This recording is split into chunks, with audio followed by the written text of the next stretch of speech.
Les voyages de Gulliver. Je suis capturé par les petits hommes. Je me nomme Lemuel Gulliver, et je vais vous raconter l'une des aventures les plus étranges de ma vie. Je me trouvais à bord d'un navire, lorsque, soudain, éclata une violente tempête.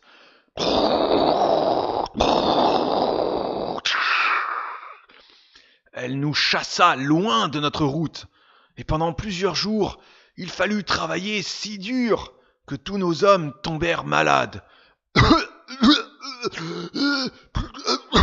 Et 12 d'entre eux moururent.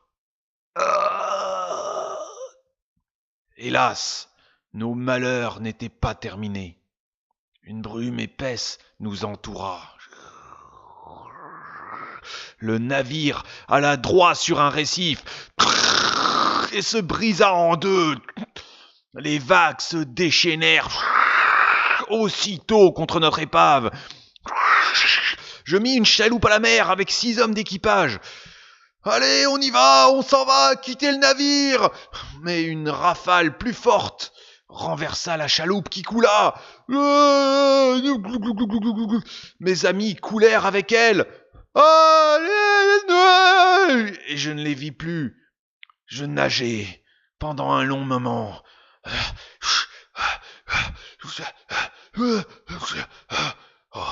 Perdu au milieu de l'océan.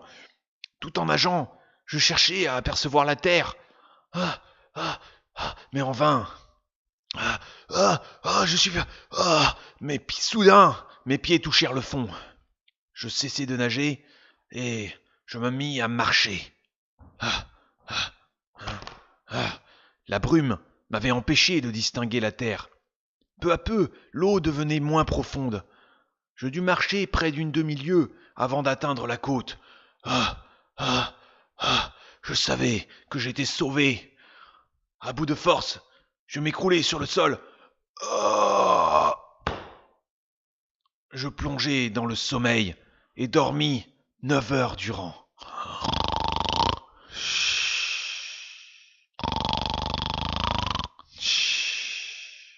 Lorsque je m'éveillai, le soleil était déjà haut dans le ciel.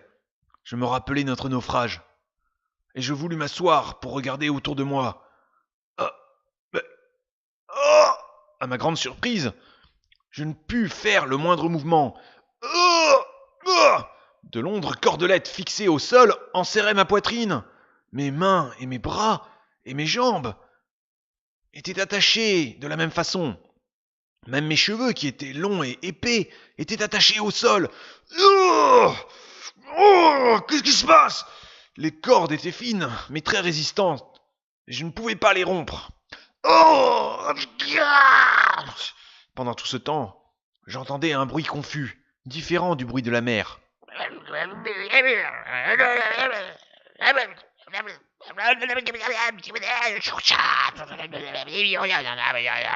Je cherchais à voir d'où venait ce bruit, mais allongé sur le dos, comme je l'étais, je ne pouvais rien voir d'autre que le ciel. Au bout d'un moment, je sentis remuer quelque chose sur l'une de mes jambes.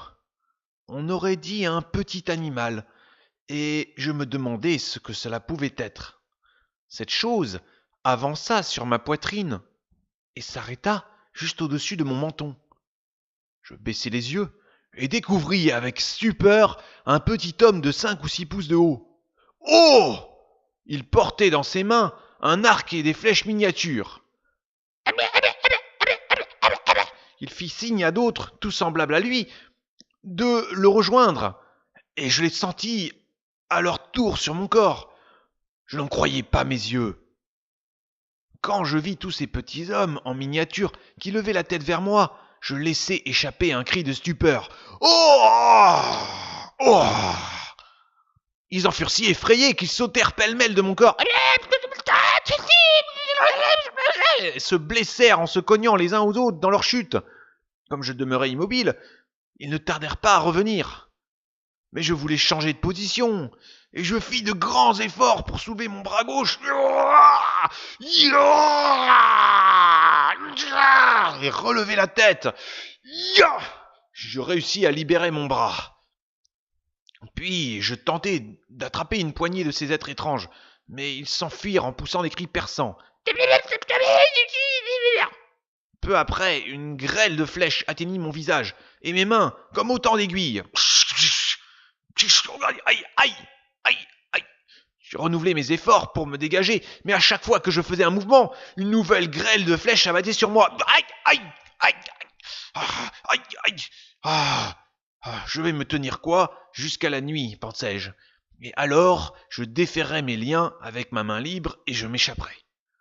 Tandis que je réfléchissais ainsi, la rumeur de discussions animées parvenait jusqu'à moi.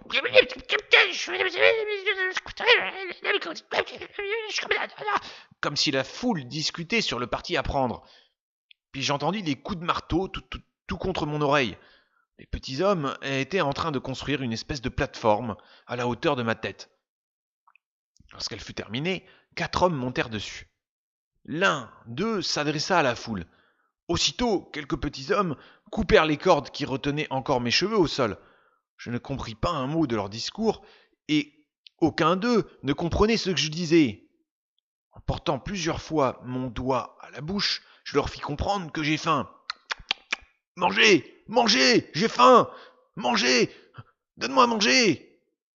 Ils m'apportèrent toutes sortes de pain, de viande et aussi à boire. Mais les morceaux étaient si petits que je devais en mettre un grand nombre dans ma bouche pour en goûter un tant soit peu la saveur. Ils me donnèrent la quantité de 2 barriques à boire. Mais cela me parut très peu. Chacun s'émerveillait de me voir manger autant.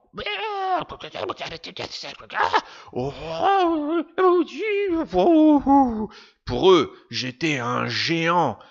Quand j'eus terminé, un personnage de haut rang vient faire un discours.